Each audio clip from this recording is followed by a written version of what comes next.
إن الحمد لله الذي هدانا لهذا وما كنا لنهتدي لولا أن هدانا الله أصلي وأسلم على خاتم الأنبياء والمرسلين وعلى من تبعهم بإحسان إلى يوم الدين أما بعد يا أيها الذين آمنوا اتقوا الله حق تقاته ولا تموتن إلا وأنتم مسلمون.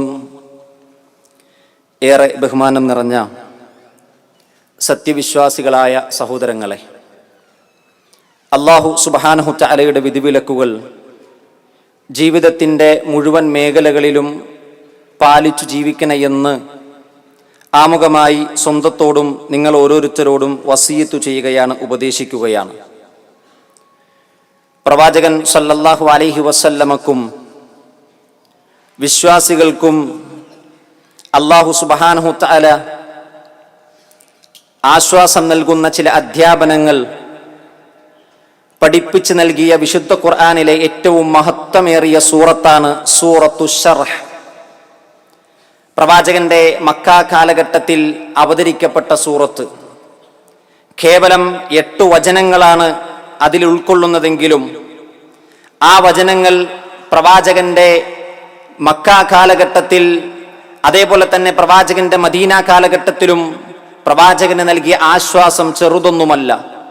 നമുക്കറിയാം, പ്രവാചകൻ മക്കയിൽ പ്രവാചകനായി ജീവിക്കുമ്പോൾ മക്കയിലെ മുശ്രിക്കുകൾ പ്രവാചകനെതിരെ നടത്തിയ പീഡനങ്ങളും പ്രയാസങ്ങളും വ്യക്തിപരമായും ആദർശപരമായും പ്രവാചകൻ നേരിടുമ്പോൾ പ്രവാചകന്റെ മാനസികാവസ്ഥ നമുക്ക് ചിന്തിക്കാവുന്നതേയുള്ളൂ.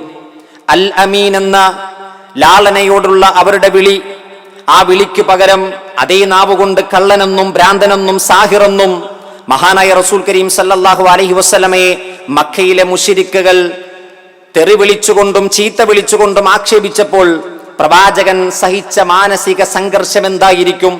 പ്രവാചകന്റെ കുടുംബത്തെയും മക്കളെയും അവർ ചീത്ത വിളിച്ചു, ആരോപണങ്ങൾക്ക് വിധേയമാക്കി. പ്രവാചകന്റെ കൂടെയുള്ള സ്വഹാബികൾ അവർ ആക്രമിച്ചു. ഈ സന്ദർഭത്തിൽ അല്ലാഹു സുബ്ഹാനഹു തആല അവതരിപ്പിച്ചു കൊടുത്ത സൂറത്താണ് സൂറത്തു ശർഹ്. അതിന്റെ 1-ാമത്തെ ആയത്തിൽ അല്ലാഹു പ്രവാചകനോട് ചോദിക്കുന്നത്, അലം നശ്റഹ് ലക സദ്റക്, നബിയെ, താങ്കൾക്ക് താങ്കളുടെ ഹൃദയത്തിന് നാം വിശാലത നൽകിയില്ലേ? നോക്കൂ, മക്കയിലെ തീക്ഷ്ണമായ പരീക്ഷണങ്ങളെ പ്രവാചകൻ നേരിട്ടത് അല്ലാഹു പ്രവാചകന് നൽകിയ ഹൃദയ വിശാലത കൊണ്ടാണ്. പിന്നീട് മക്കയിൽ നിന്ന് മദീനയിലെത്തി, സർവ്വ അധികാരവും പ്രവാചകന്റെ കയ്യിലെത്തി. മക്ക എന്ന രാജ്യത്തെ തിരിച്ചു പിടിക്കുമ്പോൾ പ്രവാചകന്റെ അധികാരം കയ്യിലുണ്ടായ സന്ദർഭത്തിൽ എല്ലാവിധ അധികാരത്തിന്റെ പവറും എല്ലാവിധ അധികാരത്തിന്റെ ദണ്ഡും പ്രവാചകന്റെ കൈകളിലെത്തുമ്പോൾ പ്രവാചകനെ വർഷങ്ങൾക്ക് മുമ്പ് പീഡിപ്പിച്ചവർ നിഷ്ക്രിയരായി, നിരായുധരായി പ്രവാചകന്റെ മുന്നിലെത്തുമ്പോൾ ഇദ്ഹബൂ അൻതുമുൽ തുൽഖാ, നിങ്ങൾ പോയിക്കൊള്ളുക, നിങ്ങൾ സ്വതന്ത്രരാണ്. ഇന്നത്തെ ദിവസം കാരുണ്യത്തിന്റെ ദിവസമാണ്, പ്രതികാരത്തിന്റെ ദിവസമല്ല എന്ന് പ്രവാചകനെ ലോകത്തിന്റെ മുന്നിൽ പറയാൻ കഴിഞ്ഞത് ഹൃദയ വിശാലത അല്ലാഹു നൽകിയത് കൊണ്ടാണ്. സഹോദരങ്ങളെ, ഹൃദയത്തിന്റെ വിശാലത നമുക്ക് ലഭിച്ചിട്ടില്ലെങ്കിൽ ആളുകളോട് കാരുണ്യം കാണിക്കാൻ കഴിയില്ല, വിട്ടുവീഴ്ച ചെയ്യാൻ കഴിയില്ല, പ്രതിസന്ധികളെയും പ്രയാസങ്ങളെയും നേരിടാൻ കഴിയില്ല. അതുകൊണ്ടാണ് മഹാനായ മൂസ അലൈഹിസ്സലാത്തു വസ്സലാം പരിശുദ്ധമായ സീനാ താഴ്വരയിൽ വെച്ച് പ്രവാചകത്വം എന്ന മഹത്തായ ദൗത്യം ഏറ്റെടുക്കുമ്പോൾ ആദ്യം അല്ലാഹുവിനോട് ചോദിച്ചത് റബ്ബിശ്റഹ് ലീ സദ്രി, അല്ലാഹുവേ, എന്റെ ഹൃദയത്തിന് നീ വിശാലത നൽകണേ എന്നാണ്. പ്രിയപ്പെട്ടവരെ, നമുക്ക് മറ്റുള്ളവർക്ക് പുറത്തു കൊടുക്കാൻ കഴിയുന്നുണ്ടെങ്കിൽ അല്ലാഹു നമ്മുടെ ഹൃദയത്തെ വിശാലമാക്കിയിട്ടുണ്ട്. പ്രതിസന്ധികളെയും പ്രയാസങ്ങളെയും നേരിടാൻ നമുക്ക് കഴിയുന്നുണ്ടെങ്കിൽ അല്ലാഹു നമ്മുടെ ഹൃദയത്തെ വിശാലമാക്കിയിട്ടുണ്ട്. നോക്കൂ, പ്രവാചകനോട് പിന്നീട് പറഞ്ഞത് വവളഅനാ അൻക വിസ്റക് അല്ലദീ അൻഖദ ദഹ്റക്, പ്രവാചകരെ, താങ്കൾ അനുഭവിക്കുന്ന ഭാരത്തെ നാം ഇറക്കി വെച്ചു, താങ്കളുടെ മുതുകുകളെ ഞെരുക്കിക്കളഞ്ഞ ഭാരം. പണ്ഡിതന്മാർ 2 രൂപത്തിൽ വിശദീകരിച്ചു. ഒന്ന്, പ്രവാചകനെ പാപത്തിൽ നിന്ന് അല്ലാഹു സുരക്ഷിതമാക്കി എന്നുള്ളതാണ്. പാപത്തിന്റെയും തിന്മകളുടെയും ലാഞ്ചനകൾ പോലും പ്രവാചകനെ ഏറ്റിട്ടില്ല. അതുകൊണ്ടാണ് അല്ലാഹു സുബ്ഹാനഹു തആല പറഞ്ഞത് ലിയഗ്ഫിറ ലക്കല്ലാഹു മാ തഖദ്ദമ മിൻ ദംബിക് വമാ തഅഖർ, നബിയെ, മുൻകഴിഞ്ഞതും വരാനിരിക്കുന്നതുമായ മുഴുവൻ പാപങ്ങളും താങ്കൾക്ക് അല്ലാഹു പുറത്തു തന്നിരിക്കുന്നു. മറ്റൊന്ന് പണ്ഡിതന്മാർ പറഞ്ഞത് വിശുദ്ധ ഖുർആനും പ്രവാചകത്വവും എന്നുള്ളത് വലിയ ഒരു ഭാരം ചെന്ന ഉത്തരവാദിത്തമാണ്. ഖുർആൻ മറ്റൊരിടത്ത് പറഞ്ഞത് ഇന്നാ സനുൽഖി അലൈക ഖൗലൻ സഖീല, പ്രവാചകരെ താങ്കളിലേക്ക് ഇട്ടുതരുന്നത് ഭാരമുള്ള വചനങ്ങളാണ്. ഈ ഭാരമുള്ള വചനങ്ങളും ഈ വലിയ ഉത്തരവാദിത്തവും പ്രവാചകന്റെ മുതുകിനെ ഞെരുക്കി കളഞ്ഞിട്ടുണ്ട്. അത് അള്ളാഹു പതുക്കെ പതുക്കെ ഇറക്കി വെച്ച് എളുപ്പം നൽകി എന്നാണ് മറ്റൊരു വിശദീകരണം. പിന്നീട് അള്ളാഹു സുബ്ഹാനഹു തആല പ്രവാചകനോട് പറയുന്നു, വറഫഅനാ ലക ദിക്റക, പ്രവാചകരെ താങ്കളുടെ കീർത്തിയെ നാം ഉയർത്തിയിട്ടുമുണ്ട്. നോക്കൂ, വിശ്വാസികളുടെ ഹൃദയങ്ങളിൽ 1400 വർഷങ്ങൾ ഇങ്ങോട്ട് പിന്നിടുമ്പോൾ ലോകത്ത് കടന്നു വന്ന മുഴുവൻ വിശ്വാസികളുടെയും ഹൃദയത്തിൽ അള്ളാഹുവിന്റെ റസൂലിനോടുള്ള സ്നേഹം കൊണ്ട് പ്രവാചകൻ വിശ്വാസികളുടെ ഹൃദയത്തിൽ ജീവിക്കുകയാണ്. പ്രവാചകന്റെ കീർത്തി വിശ്വാസികളുടെ ഹൃദയത്തിലുണ്ട്. അവരുടെ ചുണ്ടുകളിലും അവരുടെ നാവുകളിലും പ്രവാചകനെ സ്മരിച്ചുകൊണ്ടും പ്രവാചകന്റെ മഹത്വം ഓർത്തുകൊണ്ടും അവരുടെ ചുണ്ടുകളിൽ അള്ളാഹുവിന്റെ റസൂൽ ജീവിക്കുന്നുണ്ട്. ആകാശത്ത് മലക്കുകൾക്കിടയിൽ അള്ളാഹുവിന്റെ റസൂലിന്റെ കീർത്തിയുണ്ട്. നാളെ പരലോകത്തുമുണ്ട്. നോക്കൂ, എത്രയെത്ര വിമർശനങ്ങൾ, എത്രയെത്ര വിമർശകന്മാർ ഓരോ നൂറ്റാണ്ടുകളിലും കഴിഞ്ഞുപോയി. വിമർശകർ അവസാനം പരാജയപ്പെടുകയല്ലാതെ വിമർശിക്കപ്പെട്ട പ്രവാചകന്റെ കീർത്തിക്കൊരു പോറൽ പോലും ഏൽക്കാതെ പ്രവാചകൻ ഇന്നും ഉദിച്ചു നിൽക്കുന്ന സൂര്യനായി പ്രവാചകനുണ്ട്. നോക്കൂ, സൂര്യന്റെ പ്രത്യേകതയായി ചന്ദ്രന്റെ പ്രത്യേകതയായി അല്ലാഹ് പറഞ്ഞത് എന്താണ്? പ്രവാചകൻ ഖുർആൻ സൂര്യനെ പറ്റി പറഞ്ഞത് സിറാജൻ എന്നാണ്. ഖുർആൻ ചന്ദ്രനെ പറ്റി പറഞ്ഞത് അത് മുനീറൻ എന്നാണ്. ഈ രണ്ടു വിശേഷണങ്ങളും അള്ളാഹു നൽകിയത് അള്ളാഹുവിന്റെ റസൂലിനാണ്. സിറാജം മുനീറ എന്നാണ് അള്ളാഹുവിന്റെ റസൂലിനെ വിശുദ്ധ ഖുർആൻ വിശേഷിപ്പിച്ചത്. സൂര്യനെ പോലെ ഉദിച്ചു നിൽക്കുന്ന, ചന്ദ്രനെ പോലെ പ്രകാശം നൽകുന്ന പ്രവാചകന്റെ പ്രകീർത്തനങ്ങൾ, പ്രവാചകന്റെ സ്മരണകൾ ലോകത്തിന്റെ മുന്നിൽ എന്നും അത് ഉയർന്നു നിൽക്കുമെന്നുള്ളത് റസൂൽ കരീം സല്ലല്ലാഹു അലൈഹി വസല്ലമക്ക് അള്ളാഹു നൽകിയ ഏറ്റവും വലിയ നിഅമത്താണ്. ഈ പ്രവാചകനെയാണ് പ്രിയപ്പെട്ടവരെ നാം ഫോളോ ചെയ്യേണ്ടത്. ഈ പ്രവാചകനെയാണ് നമ്മൾ മാതൃകയാക്കേണ്ടത്. കാരണം ഏറ്റവും നല്ല സൽസ്വഭാവത്തിന്റെ ഉടമയാണ് പ്രവാചകൻ. ലോകത്ത് എത്രയെത്ര മനുഷ്യർ, അറിയപ്പെട്ടവർ, ഫോളോവേഴ്സായി കോടിക്കണക്കിന് മനുഷ്യരുള്ള എത്രയെത്ര കായിക താരങ്ങളുണ്ട്, എത്രയെത്ര സിനിമാ താരങ്ങളുണ്ട്.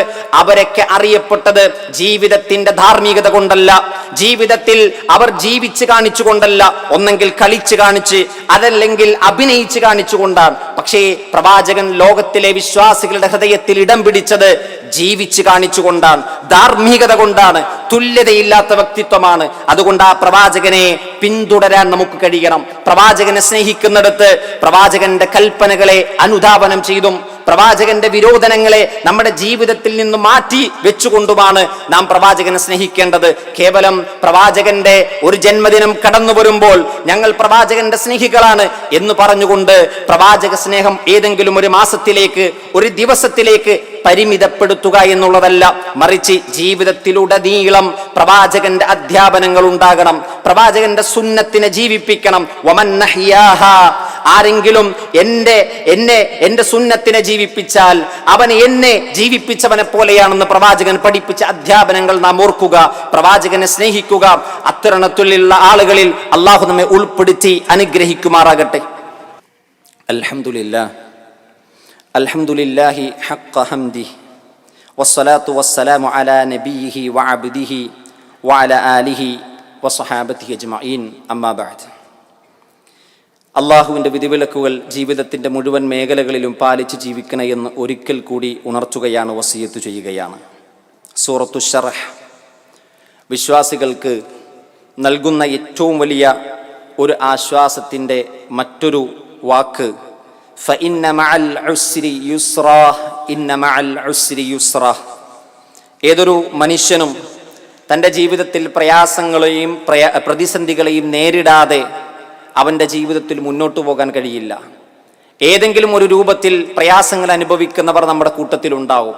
ചിലർ സാമ്പത്തികമായി, ചിലർ ശാരീരികമായി, മറ്റു ചിലർ മാനസികമായി. അങ്ങനെ ഏതൊരു പ്രയാസങ്ങളെയും അഭിമുഖീകരിക്കേണ്ടവരാണ് നാം ഓരോരുത്തരും. എന്നാൽ ഇത്തരം പ്രയാസങ്ങൾ നമ്മുടെ ജീവിതത്തിലേക്ക് വരുമ്പോൾ നാം ഏതു രൂപത്തിലാണ് അതിനെ കാണേണ്ടത്? പ്രതീക്ഷയോടുകൂടിയാണോ, അതോ പ്രതീക്ഷ നഷ്ടപ്പെട്ടിനി ജീവിതത്തിൽ ഒന്നുമില്ല എന്ന് വിചാരിച്ച് നിരാശയോടുകൂടിയാണോ പോകേണ്ടത്? വിശ്വാസിയെ സംബന്ധിച്ചിടത്തോളം അവൻ നിരാശപ്പെടേണ്ടതില്ല. നിരാശ എന്നത് അവന്റെ ജീവിതത്തിൽ ഉണ്ടാകാൻ പാടില്ല. കാരണം മുസ്ലിമിനെ സംബന്ധിച്ചിടത്തോളം ജീവിതത്തിന്റെ ഭാവി അവന് പ്രതീക്ഷയാണ്. അതാണ് അല്ലാഹു സുബ്ഹാനഹു തആല പറഞ്ഞത്, ഫഇന്ന മഅൽ ഉസ്രി യുസ്റ. ഏതൊരു പ്രയാസത്തോടൊപ്പവും ഒരുപാട് എളുപ്പങ്ങളുണ്ട്. വീണ്ടും അല്ലാഹു ആവർത്തിച്ചു പറഞ്ഞു, ഇന്ന മഅൽ ഉസ്രി യുസ്റ. പ്രയാസത്തോടൊപ്പമാണ് ഒരുപാട് എളുപ്പങ്ങൾ ഉള്ളത്. അല്ലാഹു ഉസ്ർ പറഞ്ഞപ്പോൾ അവിടെ അല്ലാഹു ഒരു ഉസ്റിനെയാണ് സൂചിപ്പിച്ചത്. പക്ഷെ യുസ്ർ പറഞ്ഞപ്പോൾ, എളുപ്പത്തെ പറഞ്ഞപ്പോൾ ഒരുപാട് എളുപ്പങ്ങൾ കടന്നു വരാനുണ്ടെന്ന് പറഞ്ഞു. മറ്റൊരു ഹദീസിൽ നമുക്ക് കാണാം, പ്രവാചകൻ സല്ലല്ലാഹു അലൈഹി വസല്ലം പറയുന്നുണ്ട്, ലൻ യഗ്ലിബ ഉസ്റുൻ യുസ്റൈനി. ഒരിക്കലും ഒരു ഉസ്റിനെ, ഒരു പ്രയാസത്തിനെ, അതേ രണ്ടെളുപ്പത്തെ അതിജയിക്കാൻ കഴിയില്ല. അതായത് ഒരാൾക്ക് അല്ലാഹു ഒരു ഇടുക്കമോ പ്രയാസമോ നൽകിയാൽ അതിന്റെ പിറകെ രണ്ടെളുപ്പങ്ങളെ അല്ലാഹു നൽകുമെന്നാണ്. പ്രിയപ്പെട്ടവരെ, ഈ വാചകം, ഈ ഒരു ആയത്ത് ഹൃദയത്തിൽ സൂക്ഷിക്കുന്നിടത്തോളം കാലം നിരാശ നമുക്കൊരിക്കലും കടന്നു വരില്ല. എന്നും പ്രതീക്ഷയാണ്. അതെ, ഈ പ്രയാസത്തിന് ശേഷം എളുപ്പങ്ങൾ കടന്നു വരാനുണ്ട്. ഇത് അള്ളാഹുവിന്റെ വാഗ്ദാനമാണ്. ഇതിനുശേഷം അല്ലാഹു സുബ്ഹാനഹു തആല പറയുന്നു, ഫൈദാ ഫറഗ്ത ഫൻസബ് വഇലാ റബ്ബിക ഫർഗബ്. നിനക്ക് ഒഴിവ് കിട്ടിയാൽ നീ അല്ലാഹുവിന്റെ മാർഗത്തിൽ അധ്വാനിക്കണം. വഇലാ റബ്ബിക ഫർഗബ്. നിന്റെ റബ്ബിലേക്ക് നീ പ്രതീക്ഷയോടുകൂടി ചെല്ലണം. സഹോദരങ്ങളെ, ഈ ഒരു സൂറത്ത് വളരെയധികം നമ്മൾ പഠിക്കേണ്ടതുണ്ട്, മനസ്സിലാക്കേണ്ടതുണ്ട്. ഇതിന്റെ ആശയം നമ്മുടെ ജീവിതത്തിന് വെളിച്ചം നൽകും. അല്ലാഹു സുബ്ഹാനഹു തആല വിശുദ്ധ ഖുർആനിന്റെ പഠിതാക്കളും അത് ഉൾക്കൊണ്ടുകൊണ്ട് ജീവിക്കുന്നവരുടെയും കൂട്ടത്തിൽ അല്ലാഹു നമ്മെ ഉൾപ്പെടുത്തി അനുഗ്രഹിക്കുമാറാകട്ടെ. ഖുർആനിന്റെ ആളുകളായി ഖബറിലും പരലോകത്തും കടന്നു ചെല്ലാൻ അല്ലാഹു നമുക്ക് തൗഫീക്ക് പ്രദാനം ചെയ്യുമാറാകട്ടെ. ജീവിതത്തിൽ ചെറുതും വലുതുമായി വന്നുപോയ പാകപ്പിഴവുകൾ, പാപങ്ങൾ അല്ലാഹു സുബ്ഹാനഹു തആല പുറത്ത് മാപ്പ് നൽകി അനുഗ്രഹിക്കുമാറാകട്ടെ. നാളെ അല്ലാഹുവിന്റെ അർശിന്റെ തണൽ ലഭിക്കുന്ന വിശ്വാസികളിൽ അല്ലാഹു നമ്മെ ഉൾപ്പെടുത്തി അനുഗ്രഹിക്കുമാറാകട്ടെ. ജന്നാത്തുൽ ഫിർദൗസിൽ പ്രവാചകന്മാരോടൊപ്പം, സിദ്ദീഖീങ്ങളോടൊപ്പം, ശുഹദാക്കളോടൊപ്പം, സ്വാലിഹീങ്ങളോടൊപ്പം അല്ലാഹു നമ്മെ ഒരുമിച്ച് കൂട്ടി അനുഗ്രഹിക്കുമാറാകട്ടെ. അല്ലാഹുമ്മ ഗ്ഫിർ ലിൽ മുഅ്മിനീന വൽ മുഅ്മിനാത്ത് വൽ മുസ്ലിമീന വൽ മുസ്ലിമാത്ത് അൽ അഹ്യാഇ മിൻഹും വൽ അംവാത്ത് إنك مجيب الدعوات يا قاضي الحاجات. اللهم أجرنا من النار، اللهم أجرنا وأجر والدينا من النار. اللهم أعز الإسلام والمسلمين وأذل الشرك والمشركين. اللهم أدم على دولة الإمارات الاستقرار والأمان والاستقرار والرقي والازدهار. اللهم ارحم شيوخ الإمارات الذين انتقلوا إلى جارك. اللهم وفق رئيس الدولة وحكام الإمارات.